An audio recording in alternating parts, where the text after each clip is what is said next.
अरे दामू कान का बहुत कच्चा है, पता नहीं इसने हमारे बारे में क्या बोला होगा। यहाँ तो नेटवर्क का भी प्रॉब्लम है। दामू को फोन कैसे करूँ? इस पेड़ पर चढ़ता हूँ, नेटवर्क मिलेगा।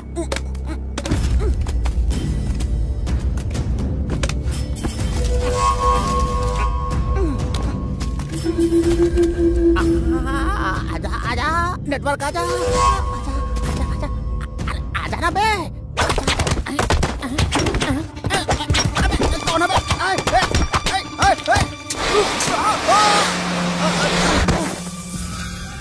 अरे पगला गए हो, ये सब धोखा है, साजिश है। उस साला शंकरवा ने ड्रामा करके दामू को भड़का दिया है। ये बोल छो गला फाड़ के चिल्ला रहा हूँ, हमारी बात समझ में नहीं आ रही है बुढ़बा कहीं का?